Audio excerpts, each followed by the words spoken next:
Good morning, Radhe Radhe and जय श्री कृष्ण। मेरे प्यारे बच्चों, क्या हाल चाल आपके? जिसका आपको था इंतजार वो घर ही आ गई है। आज हम लोग लेके आ गए हैं क्लास 12 अकाउंट्स का मोर लेस लास्ट पार्ट। ठीक है, इसमें हम लोग आज सबसे पहले टॉपिक कौन सा कवर करने वाले हैं? एक तो बेटा हम लोग कवर करने वाले हैं बैलेंस शीट। भैया डायरेक्ट बैलेंस शीट बनाने आती है ना हमारी कंपनी के फॉर्मेट में। एक तो आज हम लोग वो कवर कर लेंगे।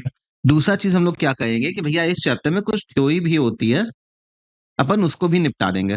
ठीक है, कन्वर्टेबल डिवेंट कन्वर्टेबल शेयर क्या होता है, शेयर क्या होता है ना, एवरीथिंग ये सब। ठीक है, तो सबसे पहले हम लोग कौन सा पोर्शन करने वाले हैं? Balance sheet. तो चलो भैया बैलेंस शीट स्टार्ट करते हैं।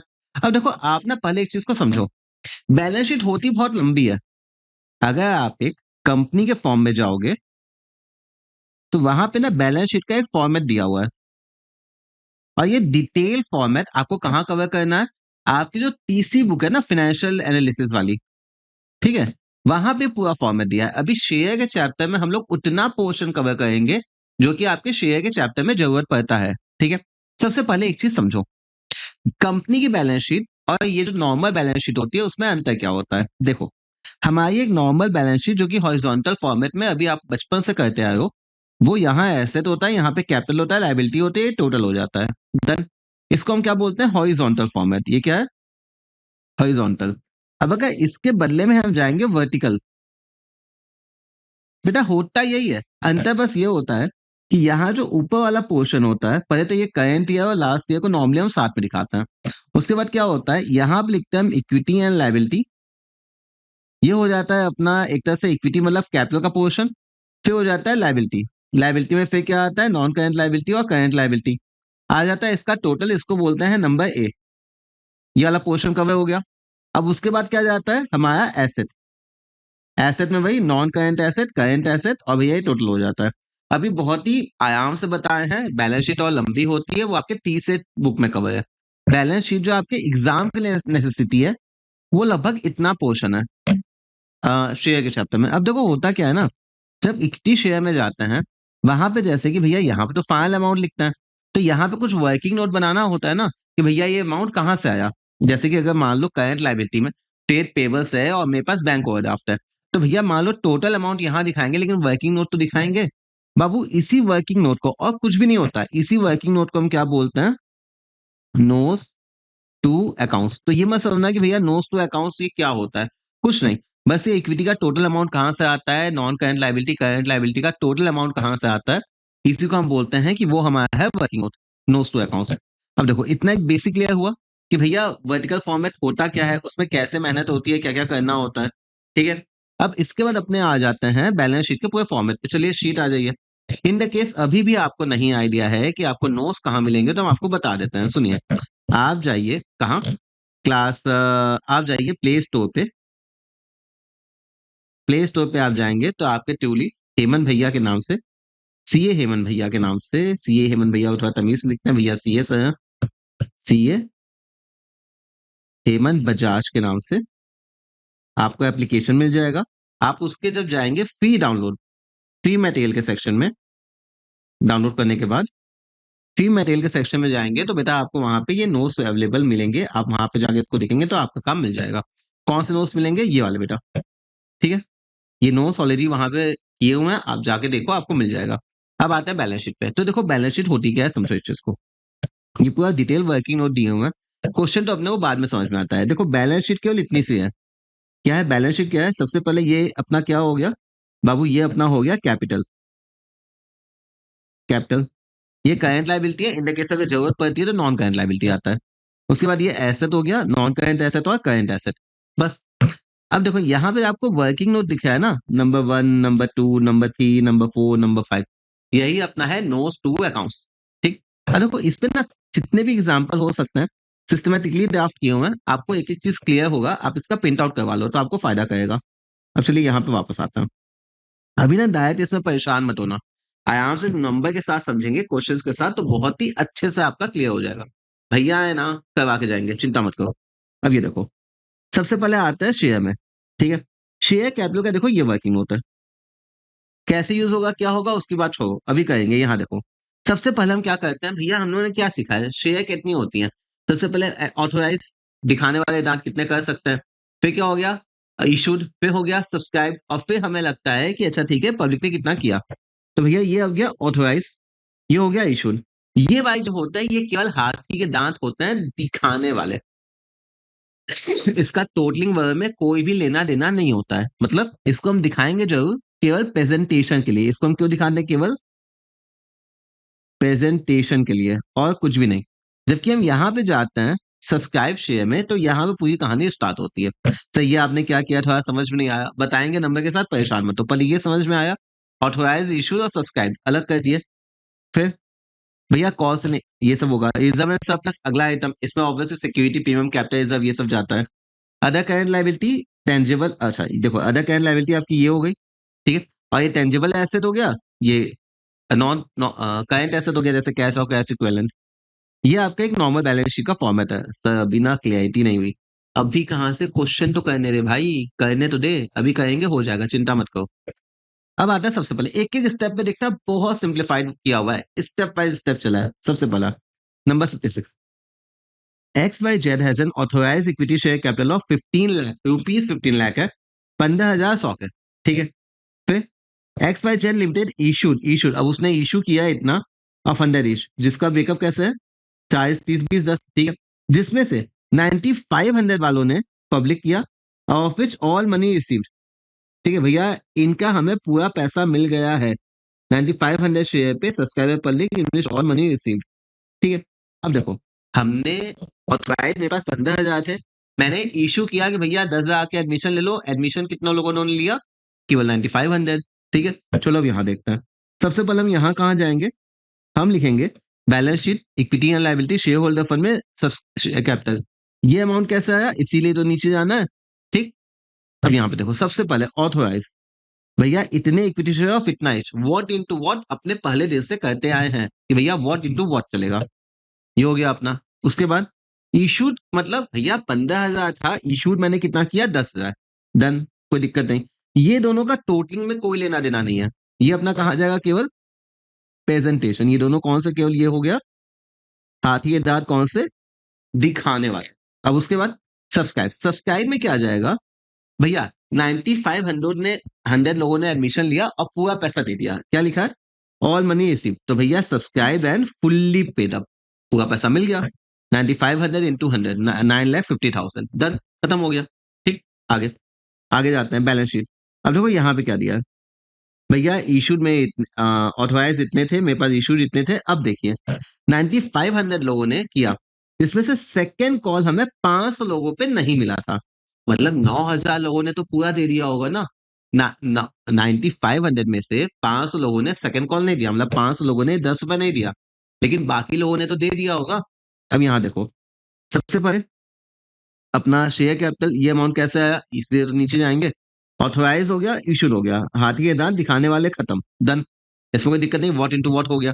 अब देखो क्योंकि 9,000 वालों ने पूरा पैसा दे दिया जितना उनसे मांगे, और 500 वालों ने नहीं दिया, तो भैया जो नहीं दिए उनको बोल देंगे फुल्ली कॉल्ड अप लेकिन पार्टली पेड अप। 500 वालों से मांगे पूरा, मिला तो नहीं ना, लेकिन वहां पे क्या हुआ, 9,000 वालों से मांगे भी पूरा, मिला भी पूरा। देखो इनसे सब्सक्राइब फुल्ली पेड अप, कितने 9,000 लोगों से 100 रुपए, डन, ये हो गया। अब देखो इनसे क्या हुआ, सब्सक्राइब तो इन्होंने 500 लोगों ने किया, लेकिन नॉट फुल्ली पेड अप, मांगे इनसे पूरा 100 रुपए, लेकिन 10 रुपए नहीं मिला, तो मांगे कितना, कॉल द अमाउंट तो भैया पूरा 100 था, मतलब 50,000 था 500 पे, लेकिन मिला कितना, नहीं, कितना नहीं मिला, ये हो गया अपना 500 इंटू 10, तो बेटा ये 5,000 माइनस कर दिए तो आया केवल 45,000। अब क्लियर हुआ भैया, 9,000 लोगों से सारा पैसा मिल गया, अब 500 लोगों से 10 रुपए नहीं मिला, तो 5,000 नहीं मिला। अब अगर इसको कर देंगे तो बेटा ये जाके अपना कितना आ गया, 9,45,000, बस तेरा, तो अपना कितना हो गया, इतना। क्लियर हो गया ना, एक एक स्टेप्स के साथ आपको बैलेंस शीट कवर हुई है, क्योंकि बैलेंस शीट में अक्सर लोगों को दिक्कत होता है, प्लस एग्जाम में तो पूछता है। चलो कवर करते हैं आगे, आए क्या, आगे अपना है XYZ ऑथोराइज इतना 15 लाख, देखो एकदम सेम कहानी है, 10,000 इशू किया, वेरी गुड है। अब यहाँ पे देखो 9,000 शेयर सब्सक्राइब हुए पब्लिक, आउट ऑफ विच मैंने अभी फर्स्ट और सेकंड मांगा ही नहीं, भाई मेरी बात सुनो, ऐसा नहीं है कोई नालायक निकल गया उसने पैसा नहीं दिया, कोई कॉस्ट ने एयर वाली कहानी नहीं है, मैंने मांगा ही नहीं अभी, समझे, मैंने अभी तक मांगा ही कितना है केवल ये और ये मांगा है, 20 और 10 तो मांगा ही नहीं। तो देखो इसमें तो कोई दिक्कत नहीं है। अब ये तो केवल हाथी के दांत दिखाने वाले तक हो गए, देन खत्म। अब देखो यहाँ पे भैया कोई मिलने में दिक्कत नहीं है तो क्या हुआ, मांगे नहीं ना, तो फुल्ली कॉल्ड अप नहीं तो फुल्ली पेड अप तो हो ही नहीं सकता। तो ये क्या जाएगा, subscribe not fully paid up में जाएगा। आप समझो फुल्ली पेड अप होगा कब, जब पूरा पैसा मांगे, पूरा पैसा मिल गया। जब फुल्ली पेड अप वाली पूरा मांगे नहीं तो फुल्ली पेड अप कैसे हो सकता। यहाँ पे देखो इनसे पूरा पैसा मांग लिए थे, इनसे मांगे थे लेकिन मिला नहीं था, इनसे मांगे ही नहीं है। तो ये किस कैटेगरी में गया, नॉट फुल्ली पेड अप या पार्टली पेड अप। तो भैया 9,000 पे केवल कितना कॉल अप है, 70। तो यहाँ पे गया 6,30,000। समझ में आया 6,30,000 कहां से आया। आराम से देखिए, बहुत आराम से देखो, बैलेंस शीट का हर एक एंगल कवर होगा इसमें, कोई भी दिक्कत आपको नहीं होगी, एकदम आराम से मस्त हो जाएगा। ठीक है, चलो इसको आगे देखते हैं। अब ये आ गया अपना बैलेंस शीट का अगला। ठीक है, अब देखो 15 लाख थे, 15,000, वही 40, 30, 20, 10, कोई दिक्कत नहीं है। अब यहाँ पे देखते हैं आराम से, अब यहाँ से क्वेश्चंस को ध्यान से देखना स्टार्ट करना। ठीक है, पहला पॉइंट हमारा है, पहले इसको हटा देता हूं, ये तो ऑथराइज वगैरह छोड़ो। अब पहला पॉइंट देखो, पहला पॉइंट ये बोलता है डायरेक्टर ने 5,000 इशू किया वेंडर को। वेंडर मतलब मशीन वगैरह लिए होंगे तो उनको देते हैं ना, वो वाली चीज। ठीक है, फुल्ली पेड अप, डन, खत्म। दूसरा क्या है, 2,000 सिग्नेटरी ऑफ एमओए, मतलब वो डायरेक्टर हो जाता है ना, जो ओनर होते हैं कंपनी के, एमओए को साइन करते हैं, तो वही तो डायरेक्टर होगा मेमोरेंडम वाले। ठीक, ठीक है। 4,000 शेयर पब्लिक को किए जिसको मैंने फर्स्ट और सेकंड नहीं मांगा। मतलब भैया डायरेक्टर जो मैंने वेंडर को दिया होगा उसमें पूरा पैसा काम हो गया होगा, जो हमने डायरेक्टर को दिया होगा एमओए वालों को उनको भी हो गया होगा, पब्लिक वालों को पूरा पैसा अभी नहीं मिला, मांगा ही नहीं तो मिलेगा नहीं। अब चौथा, मोहन। अब मोहन कहाँ से बिलोंग करेगा बेटा, मोहन करेगा बिलोंग इस कैटेगरी से, इन 4,000 वालों से। मोहन के पास 1,000 शेयर थे जिनसे हमने मांगा तो कितना, एप्लीकेशन अलॉटमेंट, फर्स्ट और सेकंड तो मांगे नहीं थे। उस नालायक ने उसमें से अलॉटमेंट भी नहीं दिया, डिड नॉट पे अलॉटमेंट। समझ में आया, चलो हम तुम्हें इसका बेकअप बताते हैं। आपसे एक बार देखो ये क्या हुआ है कहानी में। कहानी में क्या हुआ है बेटा, पहला जो वेंडर को मैंने 5,000 शेयर दिया, एमओए वाले को मतलब डायरेक्टर्स को मैंने कितना दिया, 2,000। मैंने पब्लिक को कितना किया, पब्लिक को किया मैंने 4,000, इसमें से हो गए दो। एक हो गया मोहन जिसने हमें क्या किया, अलॉटमेंट नहीं दिया। अब देखो यहाँ पे भी ना आराम से देखो, यहाँ पे हुआ क्या, ये जो 4,000 थे, आराम से देखना, 4,000 से देखो इनसे तो मैंने पूरा का पूरा ये 100 रुपए मांगा होगा, हो गया होगा। इनसे मैंने क्या किया, एप्लीकेशन बोला, अलॉटमेंट बोला। ठीक है, इस इनसे कहाँ गया, हाँ, इनसे छोड़ छोड़, इनसे जो मैंने एप्लीकेशन अलॉटमेंट बोला ना, इसमें हो गए कौन से दो लोग, कौन से हो गए, एक तो हो गए 3,000, एक हो जाए 1,000। 3,000 वालों ने दोनों दिया, इसने ये दिया, इसने ये नहीं दिया, तो इसका नाम क्या था, मोहन। अब क्लियर हुआ कि बेटा क्वेश्चन क्या बोला है, क्वेश्चन को समझना जरूरी है कि कैसे कैसे वैरायटी आएगा। ठीक है, आराम से देखना, सारी बैलेंस शीट कवर हो जाएगी। अब देखो सबसे पहले तो यहाँ तक तो निपटा ही देता है, यहाँ तक ये हाथ ही दांत खाने वाले अलग, वो वाले अलग। तो पहले देख लो, 15,000 ऑथोराइज थे, अगर आप इसको टोटल करोगे, 5, 2, 7, 7, 4, 11, तो यहाँ पे 11,000 इशूड हो गया, डन। अब आते हैं पैसे और सामान मामले पे, अभी तक कोई एकदम अच्छे क्लियर हुआ। 5,000 वेंडर को दिए थे, 2,000 एमओए वालों को दिए थे, डायरेक्टर वालों को, पब्लिक को 4 किए थे, टोटल 11 हो गया जो कि मैंने इशू किया। अब देखते हैं कि आगे क्या कहानी है।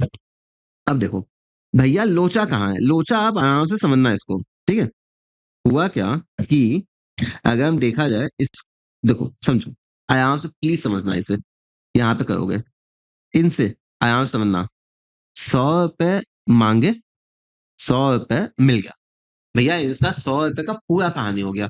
तो फुल्ली पेड कितना गया, 4 और 2 7।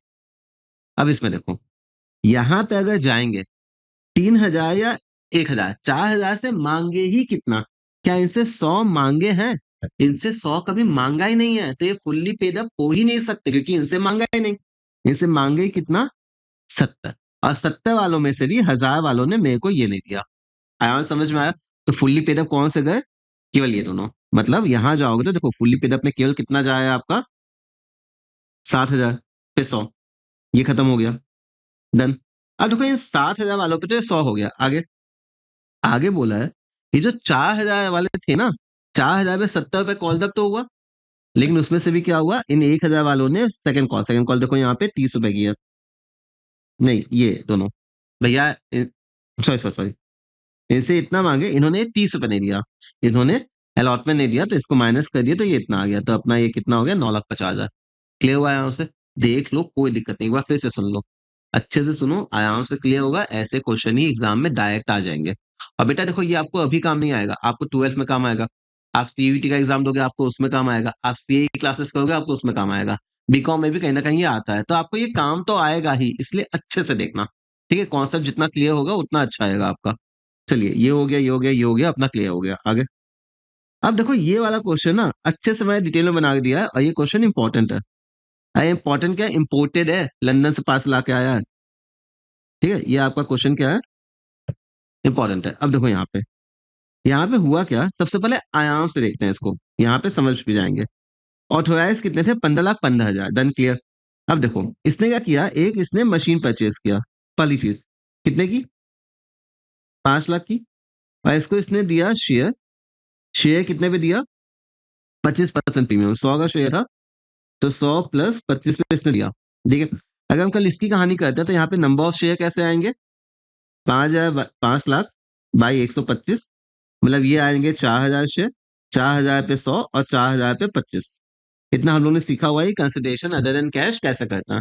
ठीक है, एकदम फर्स्ट क्लास सेकंड क्लास में होगा, जाके देख लेना, आपको मिल जाएगा। कंसिडरेशन अदर देन कैश, ये हो गया, ये अपना कौन सा था भैया, ये अपना था पहला point, purchase machine 5 lakh, payment made इतना, ये अपना पहला था। ठीक है, चलो दूसरा देखते हैं। दूसरा कि इसने पब्लिक को इशू किया 10,000 शेयर 20% भैया। अब दूसरा, अब दूसरा आ गया हमारा, पब्लिक को इशू हुआ 10,000 शेयर, वो भी कैसे, 100 प्लस 20 पे, ये नॉर्मल है। ठीक है, बस इतनी सी कहानी है, और कुछ तो है ही नहीं। अब आराम से देखो कैसा हुआ है, यहाँ देखो, सबसे पहले पहला पॉइंट देखना है, जो वो आया था। अब देखो यहाँ पे क्या होगा, यहाँ तक तो कहानी खत्म हो गई ना, ये तो इशू वाला ये था। अब देखो समझो, मैंने यहाँ पे कितने शेयर इशू किए, एक 4,000 इशू किया, एक 10,000 इशू किया, ये 4,000 इशू किया 100 प्लस 25 पे, वो प्लस वो मैंने किया 100 प्लस 20 पे। याद हो यार, टोटल मैंने इशू तो कितना किया, 10 और 4 14,000 किया ना। ये देखो, इशूड में 4,000 किया वो अदर देन कैश वाले को, और 10,000 किया पब्लिक को 100 पे, तो भैया ये 4 लाख हो गया, ये हो गया 14 लाख, ये अपना क्या हो गया, इशूड। ये भी अभी दिखाने का है, कैलकुलेशन अभी आगे आएगा। ठीक है, कोई दिक्कत, आराम से देख लो, ये बस मैंने ये 4,000 उनको इशू किया था और 10,000 इनको इशू किया पब्लिक को। आगे, अब देखो, जो 4,000 मैंने इशू किया, हमेशा हम क्या बोलते हैं, 100 प्लस 25, कभी भी उसको 125 नहीं बोलेंगे। तो 25 तो प्रीमियम हुआ ना, वो कहाँ जाएगा, रिजर्व में, सरप्लस में, पैसा आया बात अलग होती है, और बाकी कहाँ जाएगा मेरा, शेयर कैपिटल 100 रुपए। अब ये देखो, आराम से देखना कैसे कैसे अमाउंट हुआ, हम तीन को लिंक करके दिखाएंगे। ये 100 रुपए में यहाँ आया, ये 100 रुपए, देखो देखो, हुआ क्या, ये 100 रुपए में यहाँ आया, ये हो गया एक। ठीक, उसके बाद हम एक कलर से डाल देते हैं, सही आएगा, लो इससे कर देते हैं। ठीक, देखो, ये आया, डन, 100 के हिसाब से। इसी पे 25 रुपए कहाँ जाएगा, सिक्योरिटी प्रीमियम पे, 4,000 वेंडर पे, 25 रुपए प्रीमियम पे चला गया। अब भैया यही 5 लाख रुपए तो हमें मिला होगा ना, नहीं, उसकी क्या आई होगी, मशीन, समझे, 5 लाख रुपए नगद नहीं मिला होगा, वेंडर को दिए तो वेंडर से मशीन आई होगी। देखो मशीन कितने की आ गई, 5 लाख की। क्लियर हुआ, मेरा शेयर कैपिटल में गया 100 रुपए, 25 रुपए कहाँ गया, प्रीमियम में, और भैया 5 लाख क्या हो गया, मशीन यहाँ पे आ गया। क्लियर हो गया, डन। अब आते हैं पब्लिक वाले को, पब्लिक को मैंने कितना दिया था, 10,000 पे 20 प्लस करके, तो उसको तो 100 प्लस 20 बोलेंगे, तो 10,000 पे 100 रुपए यहाँ आ गया, 10,000 20 रुपए यहाँ चला गया। अब भैया ये जो 12 लाख रुपए हुआ, 10,000 पे 120, 10,000 पे 120 कहाँ चला गया, इतना मेरे पास पैसा आ गया। आपको समझ में आएगा, आपको एक कंप्रहेंसिव बैलेंस शीट बनानी बोले, जिसमें आपका मशीन भी आ जाए, पब्लिक भी आ जाए, प्रीमियम भी आ जाए, तो आप कैसे करोगे, डन। देखो अच्छे से प्रैक्टिस हो रहा है, इसको आराम से देखना, बिल्कुल भी हड़बड़ाना मत, बहुत अच्छे से आपकी तैयारी हो जाएगी इसमें। ठीक है, चलो आगे देखते हैं। एक डन, आपका ये भी हो गया। अब यहाँ पे देखो बेटा, 32 वाला पेज नंबर पे, अब देखो यहाँ से कैसे क्वेश्चन को देखो, क्वेश्चन हम यही लेंगे, और इसका 4 केस कवर करेंगे। क्वेश्चन ये लेंगे, 4 केस कवर करेंगे, 4 केस कैसे, फोरफेचर अभी नहीं हुआ है, फोरफेचर हो गया, उसके बाद फोरफेचर के बाद मैंने सारा शेयर इशू कर दिया, ऑल हिज शेयर वर इशूड, या शेयर उसमें से 75% भी इशू है, कहानी सेम चल रही है। अभी फोरफेचर नहीं हुआ, मतलब क्या कॉस्ट ने एरिया हुआ होगा, अब भैया फोरफीचर हो गया तो क्या हो गया, फोरफीचर के बाद री इशू होगा तो चेंज क्या आएगा बैलेंस शीट में। अब मान लो सारा शेयर अगर री इशू नहीं हुआ, उसमें से कुछ शेयर हुआ और कुछ शेयर बचा हुआ है, तो बैलेंस शीट क्या आ जाएगा। तो आप इसको कंपेरेटिवली देख सकते हो और इसके ऊपर आपको वैरायटी नहीं मिलेगी, ले देखिए इन्हीं में मिलेगा आपको। चलो आराम से देखते हैं। ठीक है, सबसे पहले एक बार क्वेश्चन कवर करते हैं। क्वेश्चन में क्या हुआ है, क्वेश्चन बोला है भैया ये तो 10,000 शेयर थे इसके, अब इसको यहाँ पे लिख देते हैं। 10, 25, 30 और 40 चल रहा है, इसको बोलेंगे 20+5। शेयर कितने थे, 10,000। हमारा सारा पैसा मिल गया, बस एक नालायक कौन निकला, मोहन। मोहन के पास थे कितने, 2,000 शेयर, जिसमें उसने ये वाला नहीं दिया है, मोहन ने। मतलब कि फर्स्ट कॉल और सेकंड कॉल उसने नहीं दिया, और उसका मैंने यहाँ पे कहीं जाके सेकंड कॉल के बाद फोरफेच किया है। अब बताओ कि क्या हुआ है कहानी। तो पहले दोनों केस पे तो ये है, पहले में भी फोरफेचर नहीं हुआ है, केवल कॉस्ट नहीं हुआ है, तो नॉर्मल क्वेश्चन है यार। देखो यहाँ पे 10,000 शेयर इशू किया, बात करता हूँ, सब्सक्राइब भी है, इशूड भी है, ऑथोराइज नहीं लिखा, ऑथोराइज में वही है, लिखा नहीं है तो आप वही मान लो। अब देखो कौन बदतमीज निकला, मोहन। मोहन के पास कितने थे, 2,000। तो 8,000 वालों ने पूरा पैसा दिया होगा, दिया होगा। देखो तो 8,000 का कहाँ चला गया, 8,000 फुल्ली पेड अप में आ गया 100 रुपए, ताकि 2,000 क्या हो गया, 100 रुपए हो गया पार्टली पेड अप। मांगे कितना उससे, पूरा 100, क्या नहीं मिला, सेकंड और थर्ड, फर्स्ट और सेकंड कॉल। फर्स्ट कितने का, 30 का, सेकंड कितने का, 40 का, डन। अभी खत्म नहीं हुआ है, आराम से देखना। ठीक है, तो भैया ये 2 लाख मांगे और 70 नहीं मिला, तो 1,40,000 नहीं मिला, तो 60,000 आया, ये हो गया 8,60,000। अब देखो समझो प्रीमियम कहाँ पे है, प्रीमियम मेरा यहाँ पे है। भैया प्रीमियम तो सभी दे दिए हैं, 8,000 वाले भी हमारे अलॉटमेंट दे चुके हैं और 2,000 वाले भी अलॉटमेंट दे चुके हैं। मतलब ये जो 5 रुपए का प्रीमियम है ये तो सबसे मिल गया है। तो हम बोल सकते हैं 10,000 में 5 रुपए ये एक्स्ट्रा तो मिल ही गया है, समझे। तो देखो यहाँ क्या गया, 10,000 पे पूरा 5 रुपए मिल चुका है, समझे। इसको आराम से देखना। भैया यहाँ पे 8,000 से 100 मांगे, 100 कैसे, ये वाला 10, 20, 30 और 40 कैपिटल का तो यही जाएगा ना।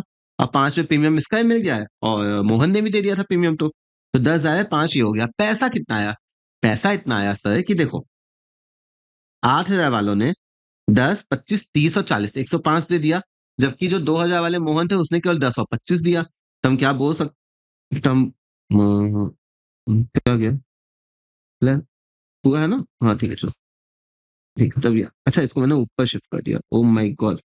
इसको थोड़ा नीचे कर देता हूँ। अ,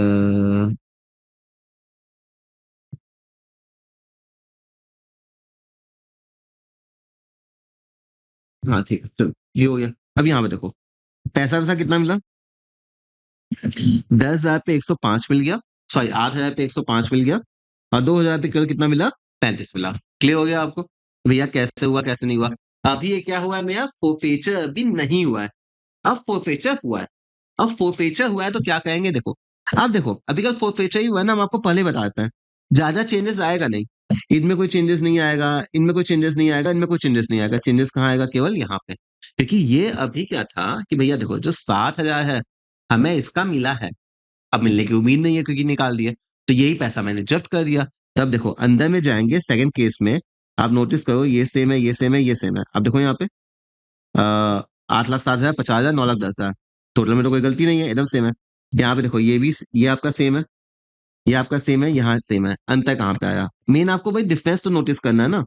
यहाँ आया, ये जो 60,000 पहले किस नाम से दिखा था, ये 60,000 दिखा था शेयर इशूड, मतलब सब्सक्राइब पार्टली पेड अप, ये देखो कैसे दिखा था, नॉट फुल्ली पेड अप। जबकि इस बार यही पैसा अगर हम जब्त कर लिए तो किस नाम से दिखा है, फोरफीचर के नाम से। यही पैसा जो जब्त किए थे अब यही दिखा है फोरफीचर के नाम से, बस यही अंतर है। आपको यही चीज समझना है कि कहाँ पे कितना डिफरेंस क्रिएट हो रहा है अपना।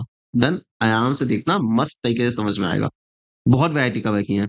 अब फोरफीचर तो हो गया, कॉस्ट ने ये हो गया, फोरफीचर हो गया। अब अपना होगा वी इशू, तो चलो वी इशू का देखते हैं क्या कहानी है। वी इशू में अगर हम जाएंगे तो कोई दिक्कत की बात नहीं है। देखो सारा शेयर वी इशू हुआ है 90 पे, मतलब कितना शेयर फोरफेच किए थे, 2,000। 2,000 पे कितने, देखो समझो, 2,000 पे मैंने 10 का डिस्काउंट दे दिया ना, 90 पे किया, तो भैया 20,000 डिस्काउंट दे दिया। पैसा फोरफेच कितना किए थे, 60,000। कितना डिस्काउंट यूज हो गया, 20,000, तो कैपिटलिज्म में कितना जाएगा, 40,000। क्या सीखा है, शेयर फोरफेचर का वो हिस्सा लिखवाए थे, याद रखो। शेयर फॉरफिचर का वो हिस्सा जो कि वी इशू शेयर पे वी इशू होने के बाद बच गया। भैया वापस से जब मैंने इसको इश्यू किया तो भैया 20,000 का डिस्काउंट दिया तो वो यूज हो गया, बाकी बच गया। देखो यहाँ पे। अच्छा, मार्केट में कितने शेयर वापस निकल गए? 2000 जब्त किए थे, वापस से मार्केट में निकल गए ना। तो देखो मार्केट में कितने निकले हुए हैं? पूरे 10,000 शेयर 100 के। ठीक है, मार्केट में तो इतने निकल गए। अब देखो प्रीमियम प्रीमियम तो यहाँ पे है नहीं। पहले प्रीमियम 50 दिखेगा था, 50 अभी भी दिखेगा। कैपिटल रिजर्व कितना जाएगा? कैपिटल रिजर्व हमारा जाएगा बेटा, पहले फोरफेचर में कितना था, यहाँ देखो पहले फोरफेचर में हमारा कितना था, ये था 7,000। अब इस बार कितने डिस्काउंट हो गया? लॉस ऑन वी इशू कितना हो गया? 2,000 पे 10 रुपए, क्योंकि 100 की चीज मैंने 90 पे भी इशू की थी। तो भैया 20,000 का डिस्काउंट हुआ ना, बस वही पैसा मैंने यहाँ से यूज कर लिया। तो भैया कितना गया यहाँ पे कैपिटल रिजर्व में? 40,000। देख रहे हो? ध्यान से समझे। कंपेरेटिवली देखोगे दिक्कत नहीं होगा, बहुत अच्छे से बैलेंस शीट आपकी कवर है, मैंने बार बार बोला है। अब भैया ले दे के अब इसको समझो। पहले 8,005 रुपए आया था, 2,035 रुपए आया था। अब भैया जब नया इशू किए तो वापस से पैसा भी तो आएगा। ये नया आ गया 2,000 पे 90 रुपए, वापस से भी इशू किए तो उसका पैसा आएगा। तो ये अंतर यहाँ पे हो गया। क्लियर हुआ? अब भैया यहाँ पे तो वही सारा अमाउंट गया है ना फिर। ये तो नीचे से आया है, नीचे में क्या है अब ये समझ में आ गया आपको? कैसे कैसे डिफरेंशिएशन अपना क्रिएट हुआ है। डन। अब बस लेने के एक केस बचा है, अगर मैंने सारे शेयर भी इशू नहीं किए, उसमें से कुछ पोर्शन किया। ठीक है, चलो एक वो भी कवर कर लेते हैं, तो आपका शेयर का बैलेंस शीट पूरा खत्म हो जाएगा हर एक एंगल से। फिर एक बार अपने पूरे फॉर्मेट पे जाएंगे और वहां पे अब आपको क्लियर हो जाएगा कि कैसे क्या हुआ था। अगला आखिरी है ना, देखो एकदम आखिरी है। यहाँ देखो, यहाँ पे क्वेश्चन तो अभी वही चल रहा है, क्वेश्चन में तो दिक्कत है नहीं। यहाँ पे देखिए 75% शेयर वी इशूड एट 90। पहले ये देखो सर पहले ये देखिए, मेरे पास मैंने फोरफेच किए थे 2000 शेयर, उस पे था कितना? 7,000। डन। अब बोला है 75% शेयर वी इशूड। तो भैया 75% के लिए अगर करेंगे तो कितना आ जाएगा? मेरे 75% के लिए मेरे पास शेयर कितने हो गए? अगर आप इसको देखोगे बेटू, तो 75% के लिए अपने पास शेयर हो गए 1,500, और इसका पैसा कितना हो गया? 45,000। अब बचे 25%, वो कितने हो गए? 500, और उसका पैसा कितना हो गया? 15,000। भैया ये वाला शेयर मैंने क्या किया है? वी इशू किया। ये वाला शेयर क्या है? Not we issued. मतलब इसका तो पैसा वो फीचर के नाम से था और उसी के नाम से दिखेगा, जबकि ये वाला पैसा मैंने वी इशू किया, वो भी कितने पे? 90 पे। इसका मतलब यहाँ पे क्या हुआ? 10 का डिस्काउंट हो गया। अगर 10 का डिस्काउंट हो गया तो भैया 1,500 पे मेरा 10 का डिस्काउंट हो गया, मतलब 15,000 का तो डिस्काउंट हो गया ना। और मेरे पास पैसा कितना था? 45। तो अगर इस 45 में से हम 15,000 यूज कर लेते हैं तो मेरा कैपिटल में कितना जाएगा? 30,000। क्लियर हुआ आपको? ये क्या कहानी है? यही काम है। अब देखो हम क्या बोलते हैं कैपिटल रिजर्व को, मैंने क्या बोला है फिर से सुनो आराम से। शेयर फॉर फेचर का वो हिस्सा जो वी इशूड शेयर पे, क्या बोले? We issued. भैया सारे शेयर पे नहीं, वी इशूड शेयर पे। वी इशू करने के बाद, वी इशू करते समय कितना डिस्काउंट हुआ मेरा यहाँ पे? 15,000।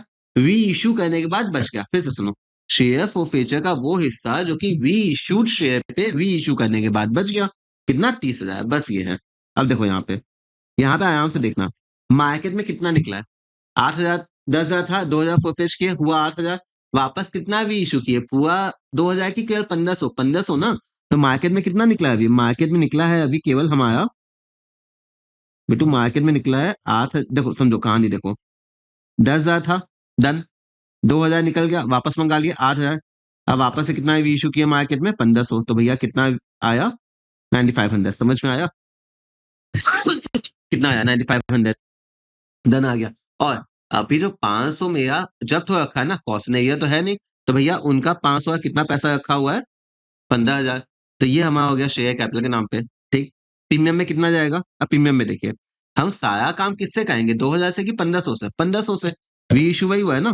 तो यहाँ देखो, यहाँ पे forfeiture amount capital security premium तो वैसे ही था। यहाँ पे क्या हुआ? 1,500 पे 30 रुपए फॉरफेच हुआ था पहला और दूसरा। प्रीमियम को तो देखते नहीं है। 1,500 पे 10 का डिस्काउंट हो गया, 45,000 पे 1,500 का 15,000 का डिस्काउंट हो गया, कैपिटल में कितना गया? 30,000। एक और अंतर क्या आएगा? अंतर ये आएगा भैया, ये पहले से चल रहा था, ये पहले से चल रहा था। अब कितना भी इशू किए? केवल कितना किए? अब वी इशू कितना किए? 2,000 की 1,500? 1,500 ही ना। तो भैया 1500 पे 90 रुपए आया तो जाके हमारा ये देखा कितना सही चीज है। सारी वैरायटी ऑफ कवर हो गया आपकी बैलेंस शीट की। इसके ऊपर आपसे क्वेश्चन नहीं आएगा। अगर आप इतना तैयारी कर लो आपका बैलेंस शीट हो जाएगा। हाफ एन आवर लगा है और बैलेंस शीट का हर एक पोर्शन हम लोग ने कवर कर लिया है। देखे हो जितनी वैरायटी हो सकती है सब हो गया। बस इसको एक बार चाहो तो फिर से देख लेना। ठीक है, चलो इस पे एक बार आ जाता है। इस पे वो बैलेंस शीट का ओरिजिनल फॉर्मेट था ना, अब आपको सब क्लियर हो जाएगा। कहाँ गया कहाँ गया कहाँ गया, ये रहा। अब देखो क्या ये आपको क्लियर हो रहा है।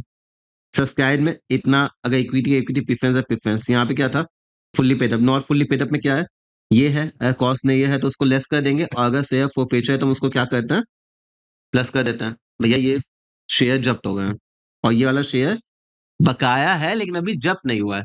ठीक, रिजर्व सरप्लस सिक्योरिटी प्रीमियम और कैपिटल रिजर्व डन। यहाँ पे अगर मैं इन द केस अगर मान लो कि कॉस्ट में एडवांस होता है तो वो आ जाता है, होता था ना। टेंजिबल ये कैश एट बैंक, क्लियर हो गया। हर एक एंगल से शेयर कैपिटल कैसे बनता है, कहाँ जाता है, बैलेंस शीट में कितना लगता है, कैसे दिखता है। बस और आपका ये बैलेंस शीट का आपका ये वाला पोर्शन कब हो गया। मुबारक हो भैया, मुबारक हो। आपका बहुत बड़ा पोर्शन कवर हो गया बैलेंस शीट का। जिस भी क्वेश्चन में दिक्कत है एक बार जाके फिर से देख लेना। ये सारी चीजें हम आपको फिर दिखा दें, नोट डाउन कर लो। आपको अच्छा रहेगा बैलेंस शीट में, फिर आपको दिक्कत नहीं आएगी। ठीक है, तो चलो भैया हमारा क्या हो गया। हमारा एक बहुत बड़ा पोर्शन इस चैप्टर का बचा था, वो था हमारा बैलेंस शीट, क्योंकि बैलेंस शीट तो इंपॉर्टेंट है, आता भी है।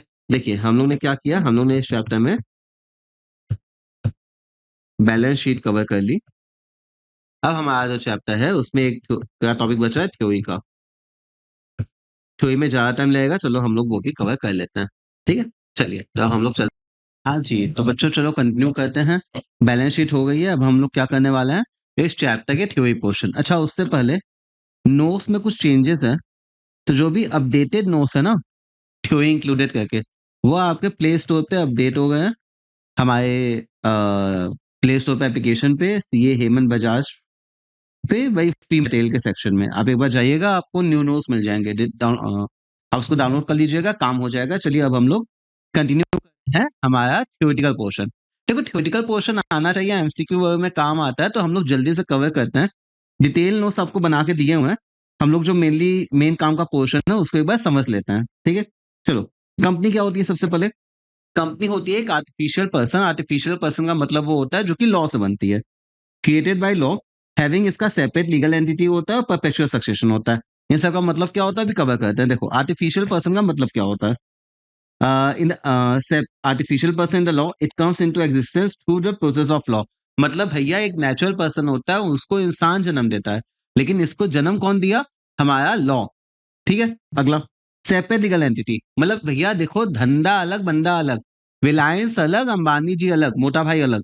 ठीक है, तो कहने का मतलब ये होता है कि ये जो अगर सेपरेट लीगल एंटिटी है, ये अपने नाम पे बैंक अकाउंट खुलवा सकती है, इसको कोई केस कर सकता है, इस पे कोई केस कर ये किसी पे केस कर सकती है, कोई इस पे केस कर सकता है, बिल्डिंग ओन कर सकती है, प्रॉपर्टी ओन कर सकती है, कॉन्ट्रैक्ट में इंटर कर सकती है। इसका अलग एग्जिस्टेंस है। जैसे एक नॉर्मल बंदा बिजनेस करता है वैसे ये भी अपने नाम पे कर सकती है। Separate legal entity quite distinct and separate from its members.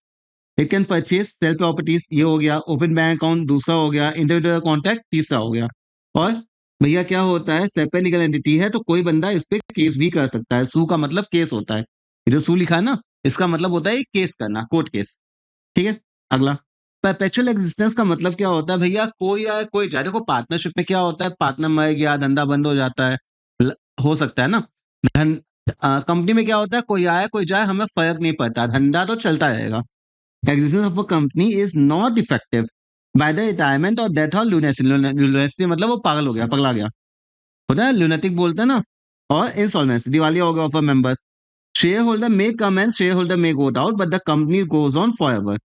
ठीक है, जब तक उसको कंपनीज एक्ट में बंद नहीं किया जाता है। आगे लिमिटेड लाइबिलिटी, अब देखो इस पे तो हम लोग आगे भी कवर करेंगे कंपनी कैसे कैसे बनती है, लेकिन इसमें बेसिक क्या होता है ना, अगर मान लो रिलायंस में मेरा पैसा लगा है, 1 लाख रुपए लगा है, रिलायंस बंद हो गई, बर्बाद हो गई, मान लो ना यार, अगर मान लो बंद हो गई तो मैक्सिमम मेरा कितना नुकसान होगा, 1 लाख। जो पैसा लगा है वही डूबेगा ना, अपने घर से तो देने नहीं जाएंगे, तो limited liability. Value of the unpaid, अब जैसे ही मान लो 1 लाख का वो होता है ना फुल्ली पेड वाला, अब तो चैप्टर कंप्लीट हो गया।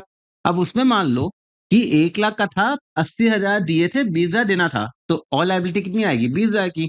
मान लो 10 रुपए था, 8 पे जब था, तो मेरी 2 की लायबिलिटी आएगी। आगे कॉमन सील, जैसे कुछ नहीं, मेरा सिग्नेचर होता है तो कंपनी के सिग्नेचर और थप्पा होता है, उसी को कॉमन सील बोलते हैं। जो मोहर होती है ना, मे नॉट मेंटेन, जरूरी नहीं है। अगर मेंटेन करेगा तो भैया उसको हर एक डॉक्यूमेंट पे चाहिए। अगर नहीं मेंटेन किया कॉमन सील तो कोई दिक्कत नहीं है, अगर है तो यूज करो। ठीक है। ट्रांसफरेबिलिटी ऑफ शेयर्स, भैया कंपनी आराम से अपने शेयर ट्रांसफर कर सकती है। प्राइवेट पब्लिक का होता है, लेकिन अपने समझेंगे। This share freely transferable accept in case of private, अभी आएगा ना आगे प्राइवेट और पब्लिक में डिफरेंस, तो कर लेंगे आगे। सेपरेट, अब देखो यहाँ पे एक चीज समझो, पार्टनरशिप हुआ, सोल पार्टनरशिप हुआ, नॉर्मली जो उसमें ओनर होता है वही मेंबर, वही डायरेक्टर होता है, वही मैनेज भी करता है। लेकिन कंपनी है, मान लो 1 लाख के शेयर के, 1 लाख वैल्यू के शेयर है मेरे पास, हम भी ओनर हुए ना, 1 ही लाख के हुए, लेकिन हुए तो हम उसको बताने जाएंगे मोटा भाई को कि भैया ऐसे करना है, ऐसे करना है, नहीं। शेयर होल्डर यहाँ पे अलग होता है, वो ओनर होता है, वो मिलके डायरेक्टर अपॉइंट करते हैं, लेकिन कंपनी चलाता कौन है? डायरेक्टर। तो मैनेजमेंट डायरेक्टर के हाथ में होता है, ओनरशिप होती है शेयर होल्डर के हाथ में। शेयर होल्डर चला नहीं सकते, नहीं, वो बंदे को रख सकते हैं जो कंपनी चलाता है, खुद भी बन सकता है, लेकिन अलग होता है। क्या बोला? To owner of the company, but usually the number of share holder very last, मोटा भाई वाले केस में देखो ना अलायंस में। फिर as such neither possible not desirable, ताकि हर एक मेंबर आके बोले तो काम ही नहीं होगा। तो उसमें क्या होता है, company board of director elect कर देती है, डन। अब देखो जॉइंट स्टॉक कंपनी की कहानी क्या होती है? Unlimited company, limited accompany by guarantee, company limited by guarantee. अब भैया लिमिटेड बाई शेयर में 3 होता है, वो ओपीसी, प्राइवेट और पब्लिक। ये फॉर्मेट है आपका, अब इसमें चलते हैं आगे। अनलिमिटेड कंपनी नाम से क्या दिखा है भैया, एकदम पार्टनरशिप वाली, सोल पार्टनरशिप वाली फील आएगी। कुछ हुआ अपने घर का सामान बेचो, नाम में ही है अनलिमिटेड लाइबिलिटी। नॉर्मली क्या होता है, इतनी इतना इतना वाहियात होता है कि लाइबिलिटी ही अनलिमिटेड हो गई, तो कोई बनाता ही नहीं है इंडिया में, तो ठीक है। No limit on the liability of the members, it means when company suffer loss, company property is not sufficient, private property भी लेके आओ भैया, उसको बेच के पैसा दो, ऐसा थोड़ी होता है। मतलब करना पड़ता है, लिमिटेड बाय गारंटी। शेयर वेयर की बात नहीं है, मैंने 5 लाख का ठेका ले लिया, मैंने ठेका ले लिया कि भैया कुछ भी हुआ तो हम इतना कंट्रीब्यूट करेंगे, बस यही है लिमिटेड बाय गारंटी। मैंने मुंह बोल दिया ना, मुंह फाड़ दिया, बस बात खत्म हो गई। Liability of the member limited to the extent of guarantee given by them, जितना उन्होंने बोला खुद से कि भैया इतना हम ठेका लिए हैं तो लिए हो। ऑब्वियसली ये पैसा हम कब मंगाते हैं, ऐसे रेगुलर नहीं मंगाते हैं कि जरूरत है पैसा दो। धंधा बंद होगा तो हम इतना साथ देंगे, मतलब ये पैसा कब मंगवाते हैं? वाइंडिंग अप के समय, कंपनी जब क्लोज होती है, बंद होती है, तब ये पैसा मंगाया जाता है। Liability only when in, only in the event of winding up, important है, ध्यान रखना।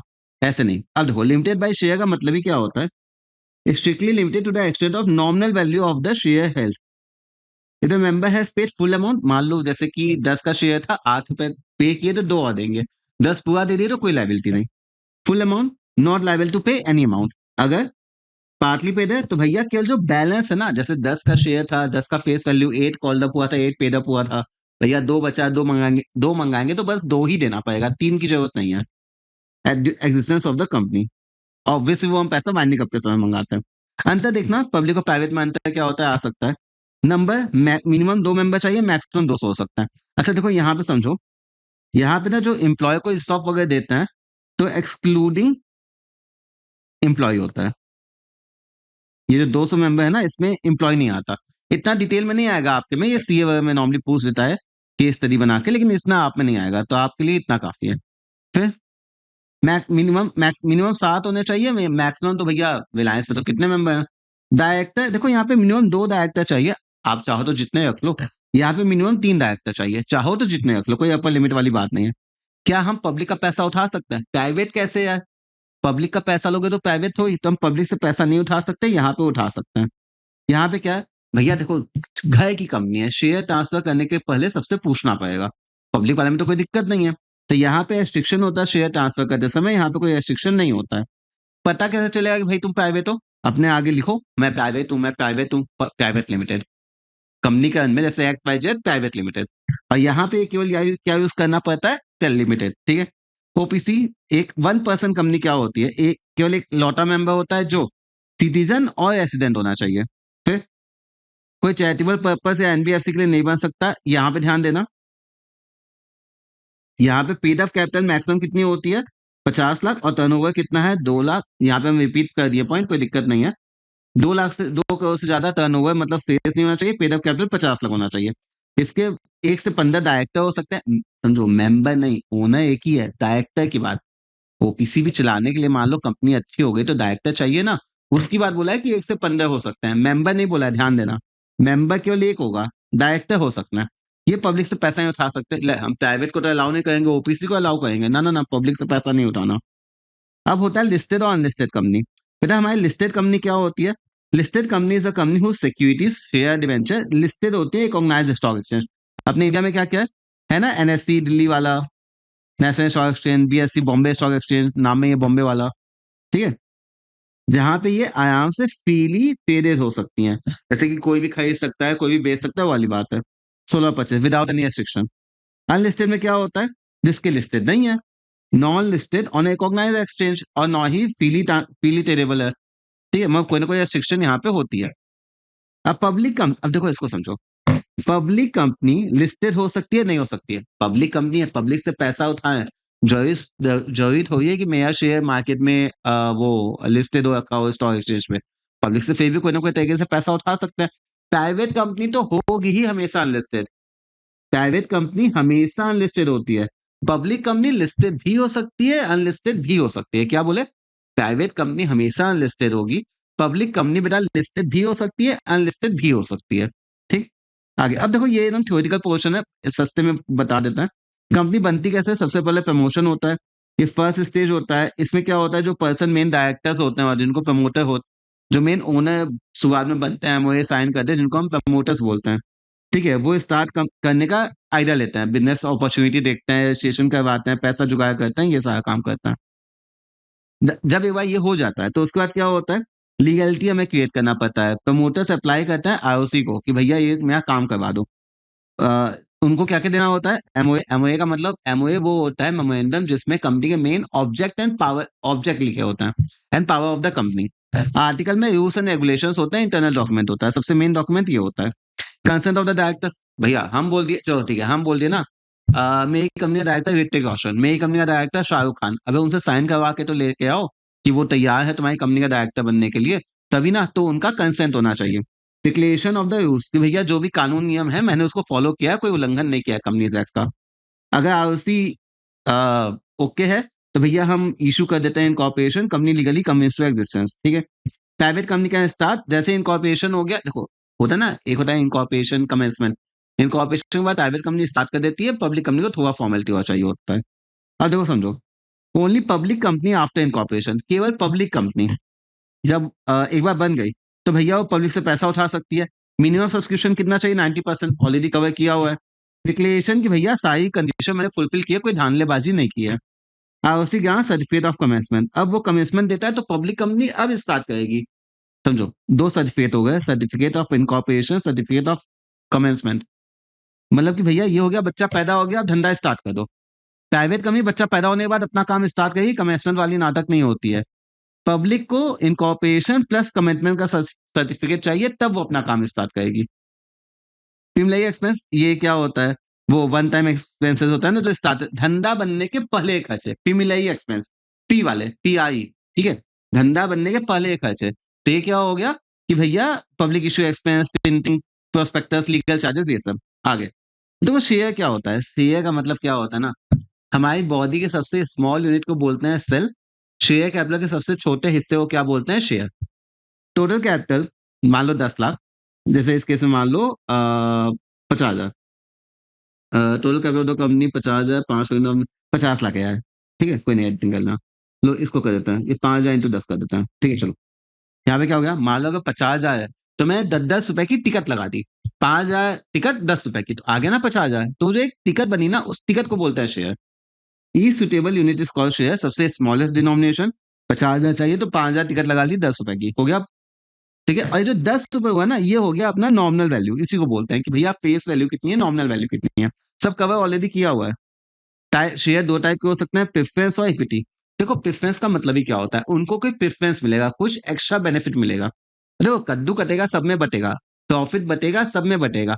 लेकिन अच्छा देखो समझो, बहुत आराम से समझना, एक मत लो भैया। देखो एक घर है, पुश्तैनी घर है, ठीक है ही देती, मतलब दादाजी दादाजी उनके दादा से चलती आई है।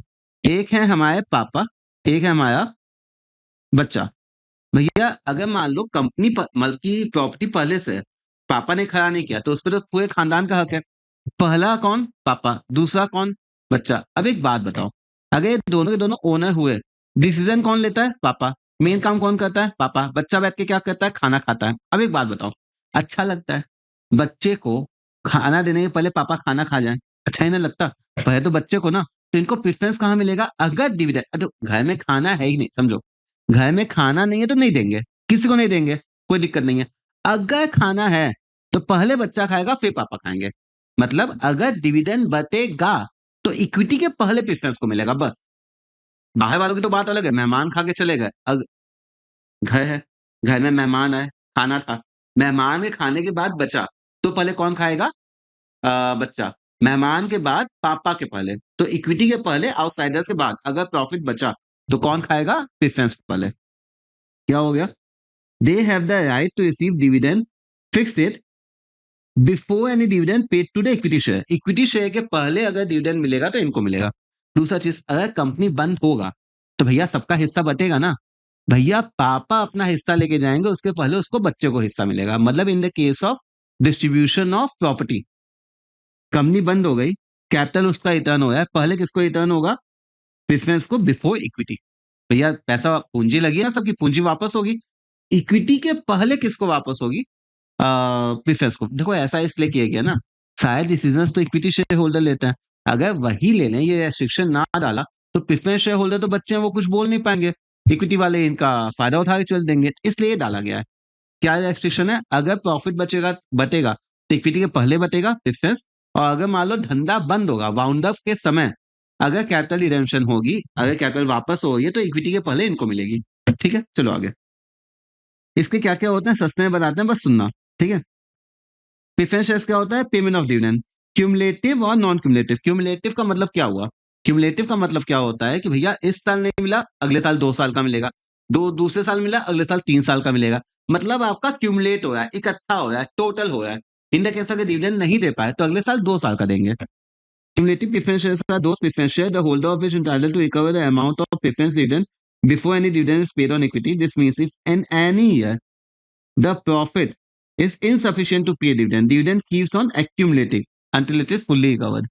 ठीक है, मतलब कि भैया पूरा एक्यूमुलेट होता चलेगा, इकट्ठा होगा, अगले साल 2 साल का, उसके बाद 3 साल का। अब देखो, नॉन क्यूमुलेटिव का मतलब क्या होता है? याद गई बात गई, प्रॉफिट था तो दिए, नहीं था तो नहीं दिए, अगले साल होगा तो केवल उस साल का देंगे, 2 साल का नहीं देंगे। 2 साल नहीं दिए, तीसरे साल देंगे तो केवल तीसरे साल का देंगे, 2 साल का नहीं देंगे। कोई इकट्ठा नहीं होगा, कोई टोटल नहीं होगा। याद गई बात गई। भैया नॉन क्यूमुलेटिव का मतलब याद गई बात गई। ठीक है, if no dividend is declared in any year due to any reason, share holder gets nothing, they can only can unpaid dividend of any year in the subsequent year. भैया उसी साल का मिलेगा, उसके अलावा हमें नहीं मिलेगा, कोई पीछे का एक्यूमुलेट नहीं होगा। ठीक है, पार्टिसिपेटिंग, अब इसको समझना, इसमें लोग गलती करते हैं, आप समझो।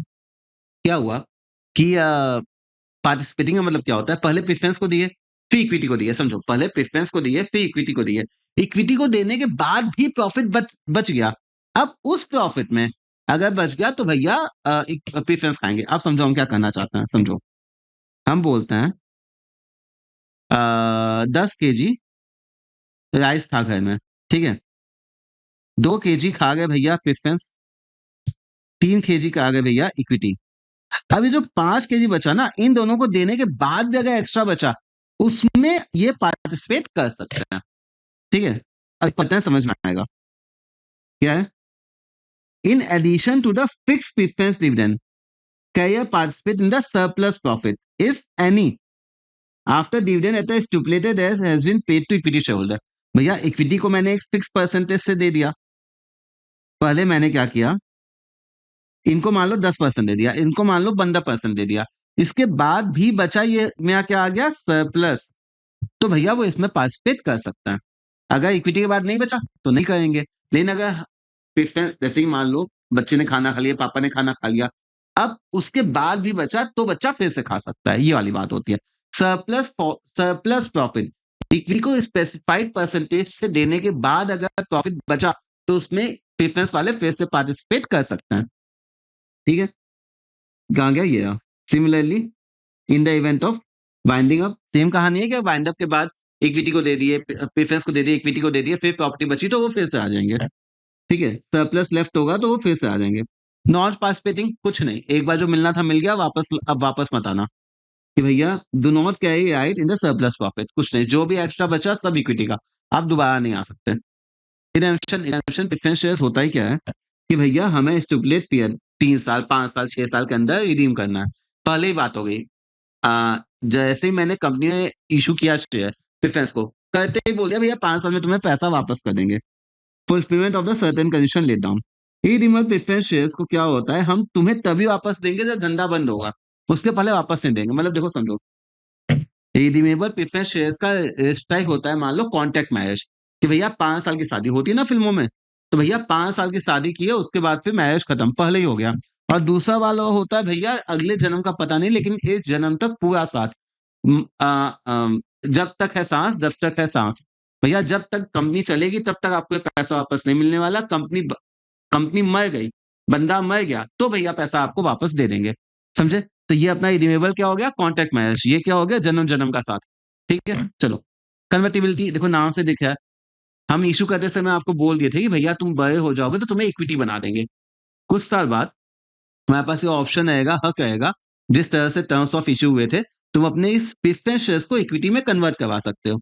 और इसमें भैया तुम कभी नहीं करवा सकते, तुम बच्चे के बच्चे ही हो गए। यहाँ पे बच्चे को बड़े होने का हक देते हैं एक समय के बाद, इक्विटी प्रेफरेंस वाला चाहे तो इक्विटी में कन्वर्ट हो सकता है, कन्वर्टेबल में, इसमें नहीं हो सकता, इस पे ऑप्शन ही नहीं होता। ठीक, चलो आगे। अगला क्या, इक्विटी शेयर वही होता है, माँ बाप हुए, share risk reward dividend after preference, voting right होती है और प्ले ओनली मैनेजमेंट। भैया यही तो डिसाइड करते हैं ना। देखो प्रेफरेंस बच्चा है, उसको प्रॉफिट मिलता है, उसको कोई हक नहीं होता है, इनके पास हक रहता है, क्या करना है, कैसे करना है, ये सब। यहाँ पे जल्दी से देखते हैं, डिविडेंड बिफोर इक्विटी, इसको मिल भी सकता है, नहीं भी मिल सकता है। क्यूमुलेट होता है अगर एरियर है, इसमें कोई अगर वो था ना क्यूमुलेटिव वाला, इसमें कोई कैरी फॉरवर्ड नहीं होता। कन्वर्ट हो सकता है, नॉन कन्वर्टेबल, इक्विटी तो खुद ही और क्या कन्वर्ट होगा।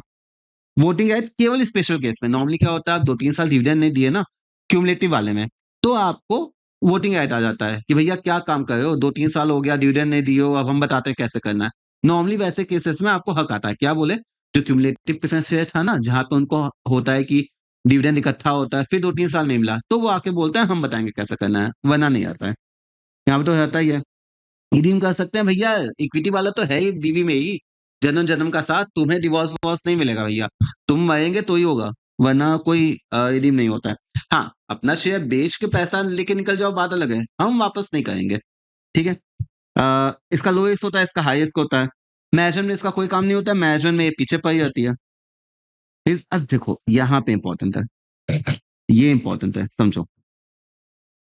देखो हम आपको एक चीज बताते हैं, पहले सस्ते में बताते हैं, फिर इसको पढ़ देंगे। ठीक है, कैपिटल रिजर्व अभी एक्चुअली एक तो होता है कैपिटल प्रॉफिट जो कंपनी का होता है, जैसे कि सेल ऑफ फर्नीचर हो गया, उस पर प्रॉफिट हो गया, ये सब। हमने यहाँ पे क्या सीखा था, जो फोरफीचर का पैसा आता है, जो हम री इश्यू करने के बाद बचा लेते हैं, लास्ट क्लास में बताया था अभी। ठीक है, इनफैक्ट अभी बैलेंस शीट कर रहे थे तो उसमें भी हम लोग ने एक बार देखा था कैपिटल रिजर्व क्या होता है, वो आता है। रिजर्व कैपिटल क्या होता है, रिजर्व कैपिटल एक वो हिस्सा होता है जो कंपनी सोच के बैठी है कि मंगाई कब, जब धंधा बंद होगा ना, तब वो मंगाएगी कि भैया उसको जरूरत पड़ेगा। सर एक बात बताइए, धंधा बंद ही होगा तो कंपनी भैया कोई पैसा क्यों देगा, धंधा तो बंद हो रहा है, आप समझो। मान लो किसी बंदे का 1,000 का था, आज तो उसने दे दिया है, 200 उसको बचा है। ठीक है, अभी नहीं दिया है, कंपनी इसको, इसका कंपनी में अभी निकल रहा है, जब धंधा बंद हुआ तो इसका 1100 निकल रहा है। तो ये बंदा आएगा, बोलेगा भाई भाई मेरा 1100 दे दो, मैं काम है, बोलेगी पहले तू 200 दे, मतलब फुल्ली पेड कर इसको, वरना हम तुम्हें एक भी पैसा नहीं देंगे। तो होता क्या है, जब कंपनी होती है ना, ये जो पार्टली पेड शेयर थे, पार्टली पेड शेयर ना, इसको फुल्ली पेड पहले करवाती है, तब जाके वो बोलती है अच्छा अब आओ तुम्हारा हिसाब करते हैं, निकलेगा तो निकलेगा वरना देखते हैं। तो जब तक तुम्हारा ये फुल्ली पेड नहीं होता ना, कंपनी हिसाब ही नहीं करती है। अब वो भैया अब तो पैसा देगा ना, वरना उसको फायदा क्या हुआ, वो तो पैसा देगा ही। तो यहाँ पे देखो, part of the unpaid share capital that is not called up unless finding, वो सोच के बैठी है कंपनी, मंगाएंगे कब, जब धंधा बंद होगा।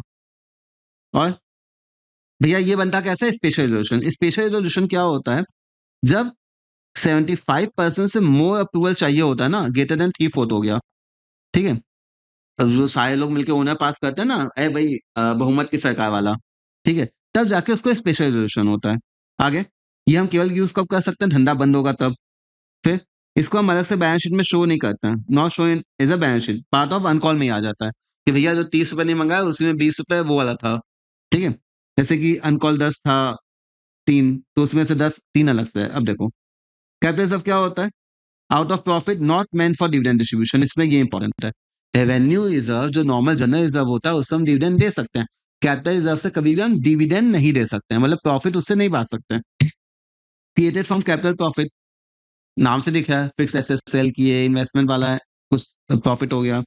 ये क्या होता है, कहाँ हम यूज कर सकते हैं, बोनस वगैरह इशू करने में, राइट ऑफ कैपिटल जो डिस्काउंट होता है उसको करने में हम यूज कर सकते हैं। रिजर्व एंड सरप्लस के अंदर दिखता है, जैसे कि मान लो 2 लाख मिला profit on sale of building. यहाँ पे देखो मैंने कुछ एग्जांपल और दिए हैं, रिलेशन ऑफ एसेट हो गया, इश्यू ऑफ शेयर हो गया, मेन अपना इंपॉर्टेंट कहाँ हो गया यहाँ पे, प्रॉफिट ऑन फोरफेचर या वी इशू होता था ना। दूसरा ये देखो, प्रॉफिट अर्न बिफोर, धंधा स्टार्ट करने के पहले ही मैंने काम कर लिया कुछ, ठीक है, तो भैया वही प्रॉफिट हो गया। धंधा चलने के पहले ही मैंने कुछ कॉन्टैक्ट ले लिया, कुछ प्रॉफिट हो गया, वो वाला भी कैपिटल रिजर्व में आता है, ठीक है, कि पीएल अकाउंट तो बना ही नहीं था तो कैसे डालते। क्लियर हुआ, फिर से बताते हैं एकदम सस्ते में। रिजर्व कैपिटल वो हो, कैपिटल रिजर्व आपको पता है, रिजर्व कैपिटल वो होता है जो धन कंपनी पहले से डिसाइड करती है कि ये पैसा हम कब मंगाएंगे, जब धंधा बंद होगा, काफी सारे एक्सपेंस होता है ना, उस समय मंगाएंगे। तो part of the share capital company decided to call up only at the liquidation of the company, वो वाला पोर्शन को हम बोलते हैं रिजर्व कैपिटल। डिफरेंस क्लियर हो गया। आगे इश्यू ऑफ शेयर, या देखो हम बहुत सिंपल बात है, शेयर कैसे इशू कर सकते हैं, कैश में करना हो तो भैया पब्लिक को बोलेंगे, या तो खोपचे में 4 लोगों को बुलाएंगे, पब्लिक को बोलेंगे भैया सब लोग आ जाओ हम शेयर इशू करें। यहाँ पे क्या होगा, हमें पार्टी एंजॉय करें, पार्टी अनाउंस करेंगे, उसमें 25 लोगों को बुला लेंगे, भैया आप आ जाओ। एक्चुअल पार्टी नहीं होती, लेकिन कुछ सेलेक्टेड पीपुल्स को हम बोलते हैं कि भैया हम शेयर इशू करें। जैसे हो सकता है मेरे एम्प्लॉय हो गए, ठीक है।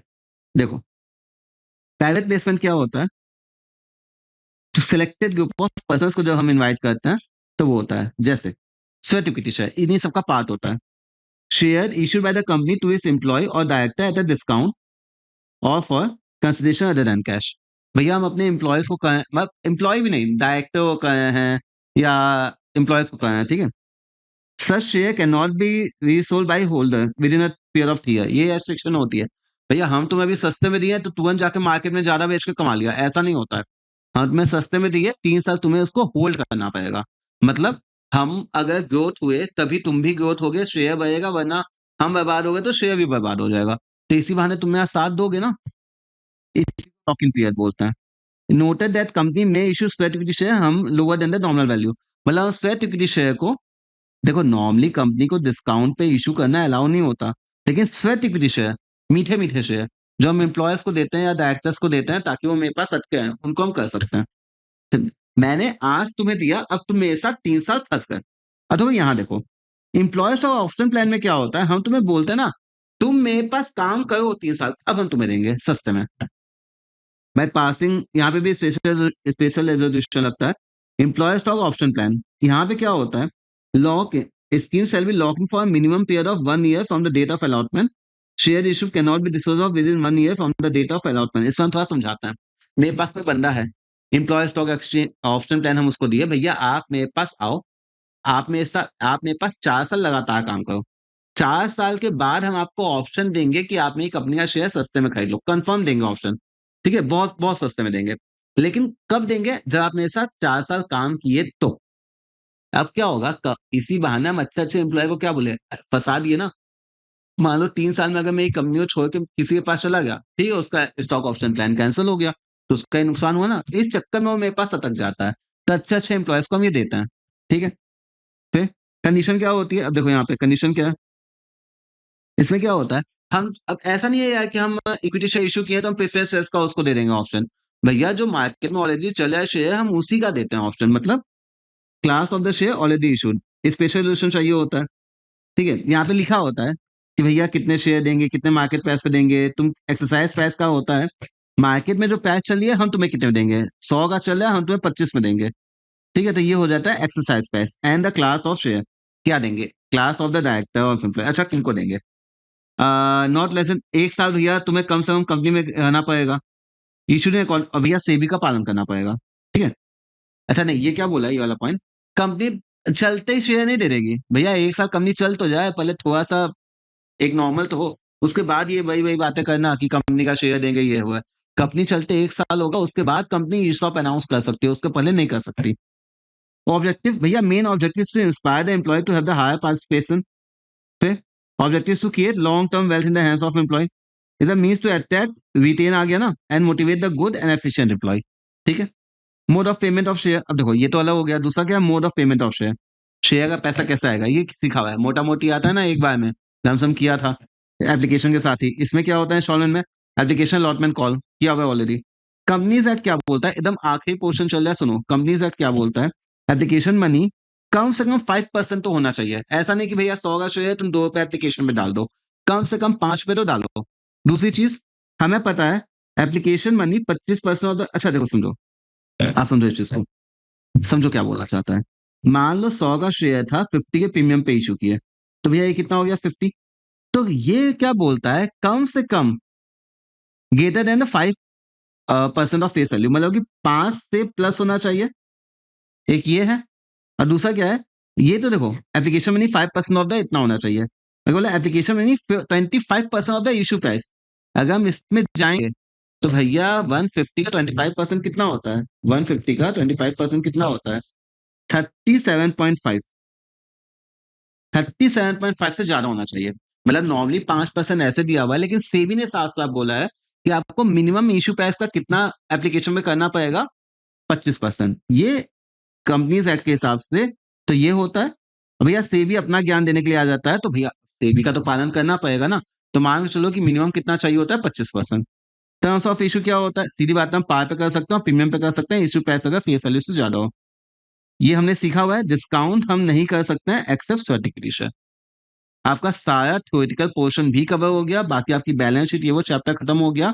मुबारक मुबारक मुबारक, आपके लिए बहुत ही अच्छी खबर हुई, आपके पूरे शेयर्स के चैप्टर क्लास 12 के कवर हो गए हैं, ठीक है। बहुत जल्द आपके सीए हेमंत भैया का बैच लॉन्च हो रहा है, उसकी डिटेल आपको आने वाले वीडियोस में मिल जाएगी। आप बस इसको अच्छे से पढ़ाई करते रहिए, जहां पे भी दिक्कत है उसके लिए आप कमेंट दे दीजिए कि आपको और कौन से चैप्टर के ऐसे पूरे डिटेल नोट्स चाहिए या वन शॉट चाहिए, आपको किस चैप्टर के कोई नोट्स चाहिए, इकोनॉमिक्स में कोई दिक्कत हो रही है, आप उसको कमेंट में बता सकते हैं। आई होप सो आपको बहुत अच्छा लगा होगा, शेयर्स आपका बहुत अच्छे से तैयार हुआ होगा। अगर कमेंट में आप हमें रिक्वेस्ट करोगे, अगर काफी लोगों ने रिक्वेस्ट की, तो हम कुछ क्वेश्चन भी आपके प्रैक्टिस करवा देंगे वीडियोस में, अच्छे अच्छे क्वेश्चन भी इशू के, ताकि आपको उसमें भी दिक्कत ना हो, लेकिन कमेंट में पहले वो मेंशन कर देना, ठीक है, क्या आपको चाहिए। इसी के साथ हमारा शेयर का चैप्टर समाप्त होता है। बहुत बहुत धन्यवाद आप सबको, गॉड ब्लेस यू ऑल, बहुत जल्दी मिलते हैं, ऑल द बेस्ट आप सभी को, थैंक यू सो मच।